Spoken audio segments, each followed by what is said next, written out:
Presiden Prabowo Subianto mengklaim selama 1 tahun berjalan program Makan Bergizi Gratis atau MBG telah mencapai keberhasilan 99,99%. Target penerima MBG pun ditambah menjadi 82,9 juta penerima pada 2026.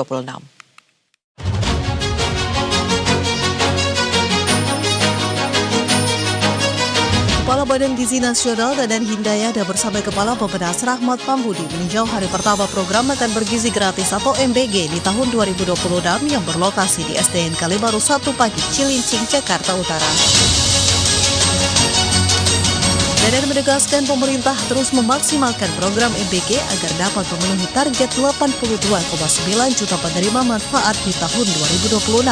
Target itu ditetapkan setelah program MBG mencatat pertumbuhan signifikan selama 1 tahun pelaksanaan.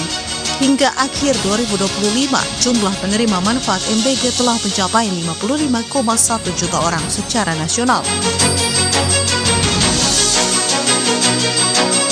Peningkatan jumlah penerima manfaat MBG juga akan diiringi dengan penguatan kualitas layanan, termasuk pengelompokan SPPG berbasis standar pelayanan dan keamanan pangan. Selama 1 tahun ini kita melihat satu kegiatan yang positif ya.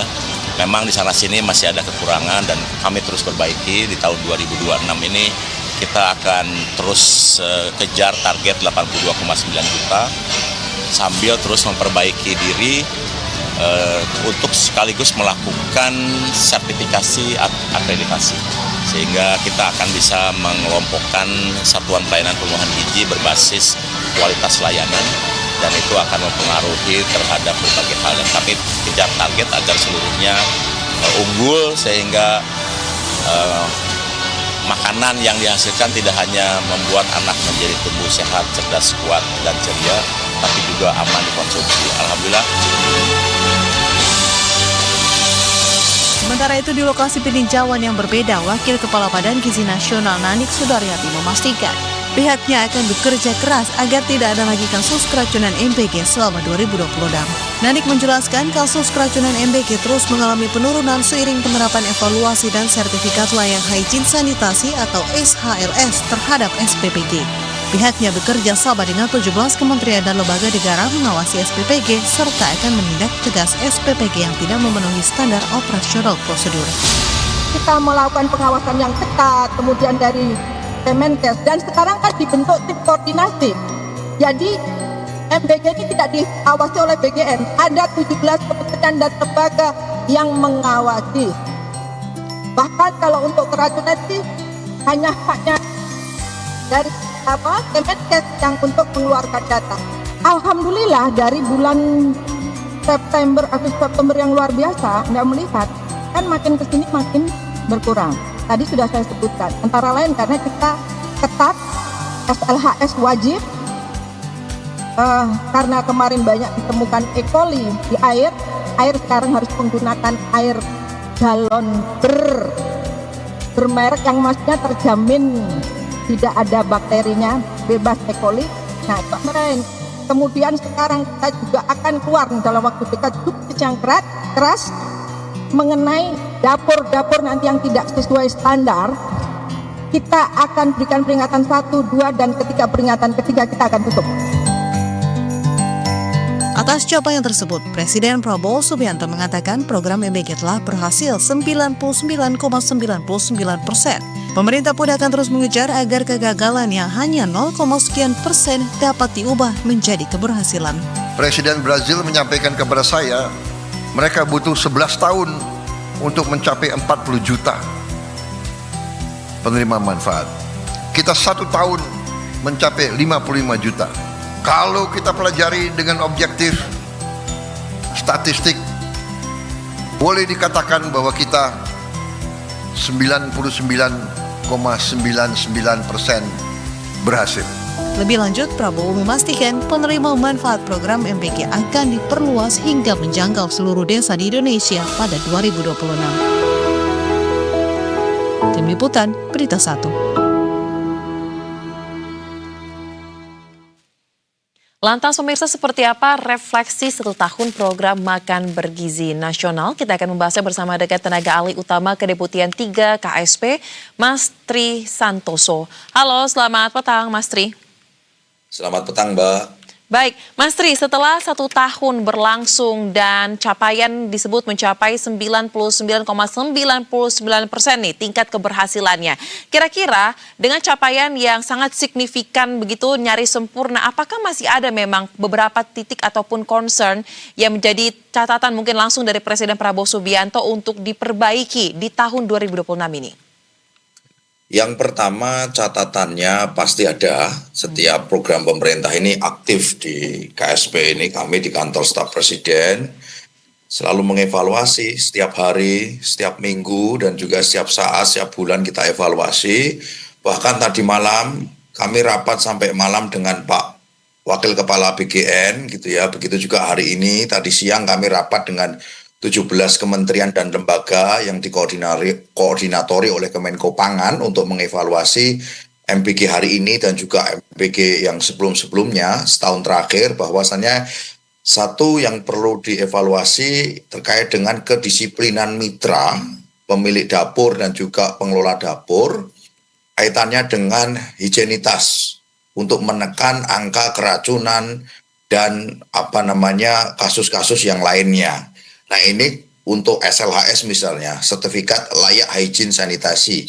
Nah, ini sudah akan dibuat oleh teman-teman BGN, barang SPPG yang dia tidak memiliki SLHS, yang dia tidak segera mendaftar SLHS, maka akan segera disuspend gitu ya, diberikan sanksi oleh BGN. Nah, ini kenapa pemerintah membuat kebijakan seperti itu, untuk menjamin anak-anak kita yang menikmati makan bergizi gratis ini terjamin dari hal-hal yang tidak diinginkan, resiko keracunan dan lain sebagainya. Maka pemerintah sangat jeli dan pemerintah sangat detail, dan yang terakhir pemerintah sangat menjamin gizi anak-anak kita dengan standar-standar yang telah ditentukan sesuai dengan ukuran-ukuran angka kecukupan gizi untuk anak-anak kita. Gitu, Mbak.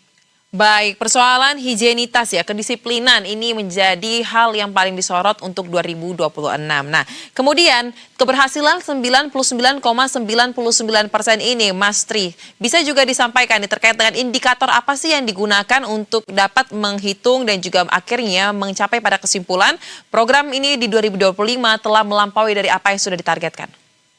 Yang pertama capaiannya gitu ya. Kalau kita lihat kemarin yang disampaikan pidato Pak Presiden ketika perayaan Natal itu 55 juta. Tapi per hari ini dengan adanya hari ini tanggal 8 mulai adanya MBG yang pertama di tahun 2026 ini, capaiannya dari 55 dalam beberapa hari naik jadi 56 juta sekian. Dan juga dapur kita yang ada di lapangan bertambah per hari ini sudah 19.000 sekian gitu ya, dapur-dapur yang atau SPPG yang beroperasi gitu ya.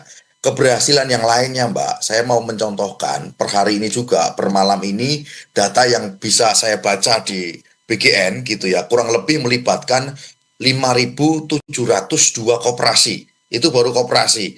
Untuk BUMDes terlibat ada 686, kemudian ada 21.600 sekian UMKM dan kurang lebih 19.300 petani petani lokal yang terlibat di dalam proses MBG ini. Dan kalau kita baca hasil survei, Mbak, hasilnya kajian dari Rockefeller yang kemarin juga disampaikan oleh Bapak Presiden, bahwasanya MBG ini dapat meningkatkan 35 kali lipat gitu ya atas perputaran ekonomi atau multiplier efeknya, Mbak. Baik. Nah, kemudian target ambisius juga dipasang untuk tahun 2026 di mana kalau tidak salah terakhir dikatakan akan menyasar 82,99 juta penerima MBG. Nah, untuk target ini kira-kira apakah ada wilayah-wilayah baru mungkin yang akan menjadi fokus dalam jangka waktu dekat mungkin di 2026 triwulan pertama ini mungkin, dan bisa disampaikan juga nih Mas Tris terkait dengan bagaimana untuk kebutuhan dari MBG ini bisa inline dengan program-program nasional lainnya mungkin seperti penurunan stunting nasional, hasilnya seperti apa? Ya, targetnya memang 82,9 juta. Itu data antara Dapodik yang ada di Kementerian Pendidikan dan juga EMIS, data madrasah yang ada di Kementerian Agama. Tetapi kan itu data tahun lalu, awal bulan Januari 2025. Tetapi setelah pemerintah lihat lagi, nampaknya akan ada penambahan data dari total target 82 juta, nanti akan ada peningkatan. Tetapi per hari ini targetnya sudah melampaui batas 56. Kita akan selesaikan kurang lebih di bulan Maret nanti, April lah. Insya Allah pemerintah akan menyasar target yang telah ditetapkan di awal tadi, 82,9 juta. Nah, untuk perluasan dapur, Mbak, di tempat kita ini, di Indonesia ini kan beragam kondisi geografis dan wilayahnya gitu ya. Untuk tempat-tempat yang ada di perkotaan, tempat-tempat yang mudah diakses, ini pendirian SPPG atau pendirian dapur banyak yang berminat. Tetapi yang di 3T ini gitu, yang kurang lebih menyasar 2,4 juta warga negara penerima MBG ini, baik anak-anak, ibu hamil, ibu menyusui, dan juga balita, itu pemerintah mengintervensi yang sudah dalam proses tahap pembangunan yang direncanakan ya bulan April sudah selesai proses proses pembangunannya sehingga bisa beroperasional. Itu terkait dengan percepatan dan perluasan dapur yang ada di wilayah daerah 3T. Kemudian apa korelasinya dengan program pemerintah lainnya? Pak Presiden juga memberikan target ambisius bahwasanya program ini diharapkan dapat menurunkan angka stunting yang sekarang jumlahnya masih pada kisaran 19%. Nah, ini sasaran utamanya selain anak-anak sekolah kita adalah dari ibu hamil, ibu menyusui, dan anak-anak balita. Yang ini intervensi stuntingnya lebih kuat gitu ya. Jadi memperbaiki gizi anak-anak kita bukan hanya setelah lahir, tapi dalam proses kandungan itu sudah diberikan intervensi pemberian makan bergizi oleh pemerintah melalui Badan Gizi Nasional, Mbak. Baik, menarik untuk terkait dengan korelasi dengan program nasional lain seperti tadi ya, menurunkan angka stunting nasional hingga targetnya tadi 19%. Nah, apakah target ini tingkat keberhasilannya, penurunan angka tersebut dihitung secara tahunan, dievaluasi secara tahunan, mungkin tahu kalau misalnya iya 2025 apakah sudah ada angkanya, atau dihitung per berapa lama waktu sekali sebenarnya untuk bisa mengukur keberhasilannya?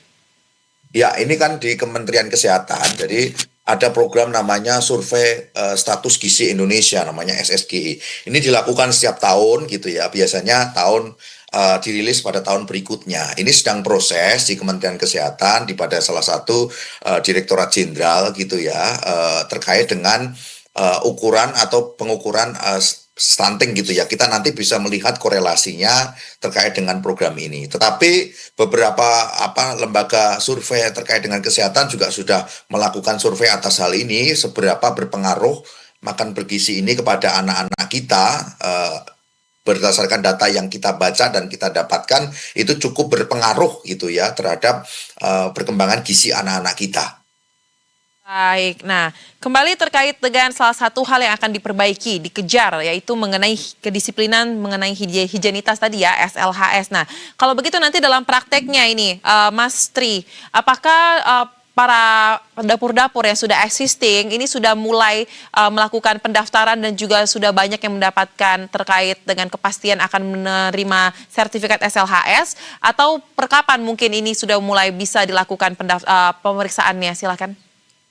Ya, tadi siang Pak Wakil Kepala BGN, Pak Sony Sonjaya beserta kami di KSP mengundang secara Zoom kepada 19.000 SPPG dan juga yayasan dan lain sebagainya, kepala regional, kanwil dan lain sebagainya. Artinya memberikan evaluasi dan juga sekaligus memberikan sosialisasi. Ya, sosialisasi atas peraturan baru ini. Bagi dapur-dapur yang tidak disiplin akan disuspend gitu ya, akan diberikan sanksi, akan diberikan peringatan supaya mereka dapat menyesuaikan dengan SOP standar operasional prosedur yang telah ditetapkan oleh BGN dan juga dibantu teman-teman BPOM dan juga teman-teman Kemenkes. Antusiasnya cukup tinggi gitu ya. Tetapi kami tadi juga berkoordinasi dengan teman-teman yang ada di 17 kementerian yang ada di Kepres tim koordinasi MBG yang sebagaimana tadi disampaikan juga di berita oleh Ibu Nani, Ibu Wakabgn, bahwasanya Kemendagri siap membantu, akan segera memberikan tambahan informasi, akan mengeluarkan surat kepada mereka-mereka di daerah, dinas-dinas terkait gitu ya, untuk mempercepat dan juga membantu mendampingi SPPG untuk memproses SLHS ini. Baik, berarti memang sudah ada perbaikan signifikan, komitmen menyata ya untuk bisa mengurangi tingkat kasus-kasus mungkin yang sempat bolak-balik muncul di 2025 seperti keracunan dari MBG ini. Nah, kalau begitu terakhir, Mas Tri, apa yang bisa disampaikan oleh mewakili pihak pemerintah kepada masyarakat untuk dapat terus mendukung keberhasilan dari program MBG ini demi terciptanya generasi bangsa yang sesuai dengan harapan? Silakan. Jadi program MBG ini tidak bisa berjalan dilakukan oleh teman-teman BGN sendiri, harus butuh gotong royong dari semua pihak, termasuk teman-teman yang ada di pemerintah daerah gitu ya.